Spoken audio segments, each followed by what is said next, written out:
আসসালামু আলাইকুম রহমতুল্লাহ, সবাইকে অনেক অনেক অভিনন্দন। আজকের ভিডিওটা স্পেশালি তাদের জন্য যারা কিডনির বিভিন্ন সমস্যা নিয়ে ভুগছেন, স্পেশালি যারা কিডনির ফেইলর অর্থাৎ কিডনি ড্যামেজ হয়ে গেছে, কিডনির ক্রিয়েটিনিন লেভেল একেবারে হাই হয়ে গেছে, অথবা কিডনিতে সিস্ট এবং কিডনিতে টিউমার, কিডনি পাথর, এ ধরনের জটিলতা নিয়ে ভুগছেন এবং শারীরিক বিভিন্ন প্রবলেম নিয়ে ভুগছেন। প্রস্রাবে জ্বালা পোড়া, শরীর ফুলে যাচ্ছে, হাত পা ফুলে যাচ্ছে, এই ধরনের প্রবলেম যারা ভুগছেন তাদের জন্য আজকের ভিডিওটা খুবই গুরুত্বপূর্ণ।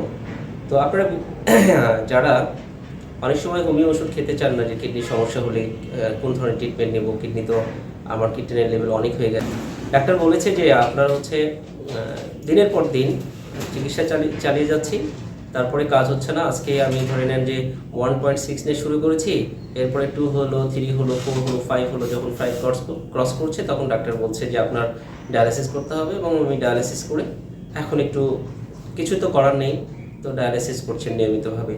তো তাদের জন্য আসলে আমাদের হোমিওপ্যাথির পক্ষ থেকে সুসংবাদ রয়েছে যে আমাদের পেজে আপনারা দেখবেন যে আমাদের অসংখ্য রোগী আলহামদুলিল্লাহ আপনাদের দোয়ায় খুব অল্প সময়ের মধ্যেই একটা ইমপ্রুভমেন্ট পাচ্ছে। তো এই জন্য যারা এই ধরনের কিডনি সমস্যা নিয়ে, কিডনি জটিলতা নিয়ে ভুগছেন, কী করবেন চিন্তা করে পাচ্ছেন না যে আসলে কী করলে সমাধান হবে, তাদের জন্য আমি বিগত সময়ে বলেছি, আবারও বলছি যে আপনাদের রিকোয়েস্ট থাকবে যে আপনারা একজন দক্ষ অভিজ্ঞ হোমিও চিকিৎসকের শরণাপন্ন হয়ে নিয়মিত 2 থেকে 3 মাস আগে চিকিৎসা করেন। ইনশাল্লাহ আশা করি একটা না একটা রেজাল্ট পাবেন। ইনশাল্লাহ অধিকাংশ ক্ষেত্রে রেজাল্ট আসবে। আপনি যেখানে অন্য পদ্ধতি অর্থাৎ এলোপ্যাথি বলেন বা অন্য কোনো চিকিৎসা পদ্ধতিতে কিডনির ক্রিয়েটিনিন লেভেল কমানোর তেমন কোনো মেডিসিন স্পেসিফিক নাই, কিন্তু হোমিওপ্যাথিতে কিন্তু দারুণ দারুণ মেডিসিন রয়েছে, যে মেডিসিনগুলো নিয়েই বিগত সময় আমি আলোচনা করেছি।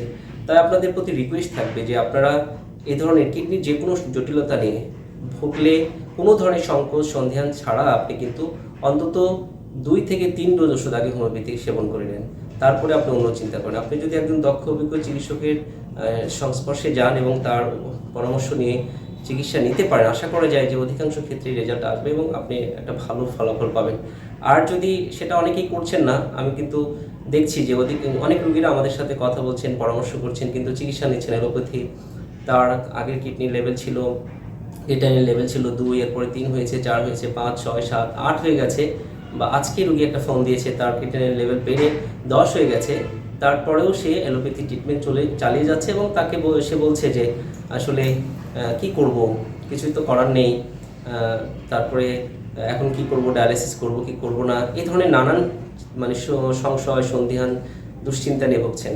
তো প্রিয় বন্ধুরা, আসলে স্বাভাবিক কিডনির মতো প্রোটিন জটিল এবং ক্রিটিক্যাল কেসগুলোতে পরিবার এবং নিজেও মানসিকভাবে ভেঙে পড়ছে। অধিকাংশ রোগী মানসিকভাবে দুর্বল হয়ে পড়ছে যে আমার তো আর কিছু করার নেই, আমি তো এখন আর বাঁচবো না, একেবারেই তারা মানসিকভাবে ডিসপেয়ার হয়ে যাচ্ছে।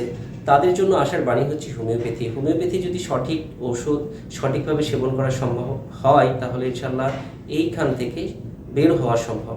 তাই আপনাদের প্রতি অনুরোধ থাকবে যে আপনারা যারা কিডনির এ ধরনের যে কোনো জটিলতা সমস্যা নিয়ে ভুগছেন, তারা আগে কিছুদিন অন্তত 2 থেকে 3 মাস হোমিওপ্যাথির ওষুধ সেবন করেন, আশা করি একটা ভালো রেজাল্ট পাবেন ইনশাল্লাহ। আর রেজাল্ট আপনি অনেক ক্ষেত্রেই এখন বলতে পারেন যে আপনারা কত % গ্যারান্টি দিচ্ছেন। অনেক সময় রোগীরা গ্যারান্টি নিয়ে চিকিৎসা করতে চায়, আসলে গ্যারান্টি দিয়ে চিকিৎসা করা যায় না।